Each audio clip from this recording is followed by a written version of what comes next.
ఈరోజైతే మన కిచెన్‌లో చేశాను వామాకు చట్నీ. చాలా బావుందండి. టేస్ట్ అయితే మాత్రం అందరూ ట్రై చేయండి.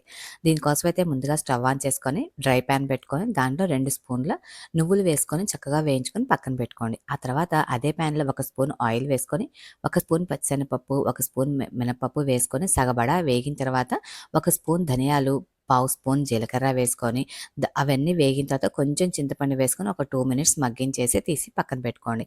అదే ప్యాన్‌లో మనకు కారానికి సరిపడిన ఎండుమిర్చి వేసుకొని ఫ్రై చేసుకొని పక్కన పెట్టుకోవాలి. ఆ తర్వాత 20-30 దాకా కడిగిన వామాకులు తీసుకొని వీటినైతే బాగా ఫ్రై చేసుకొని మగ్గించేసుకోవాలి. ఆ తర్వాత ఇవన్నిటిని ముందుగా అయితే మిక్సీ జార్‌లోకి నువ్వులు, ఆ తర్వాత వేయించి పెట్టుకున్న పచ్చిశనగపప్పు, చిన్నుల్లిపాయలు, ఉప్పు, ఎండుమిర్చి వేసుకొని మిక్సీ పట్టేసుకొని పక్కన పెట్టుకోవాలి. ఇప్పుడు ఈ మిక్సీ పట్టిన తర్వాత ఇప్పుడు ఈ స్టేజ్‌లో అయితే వామాకులు వేసుకొని మిక్సీ పట్టుకోవాలి. ఇప్పుడైతే చట్నీ రెడీ అయిపోతుంది. దీనికి ఇంకొంచెం ఎక్స్‌ట్రా టేస్ట్ ఇవ్వడం కోసం సన్నగా కట్ చేసిన ఆనియన్స్ వేసుకోండి. చాలా అంటే చాలా బావుంటుంది.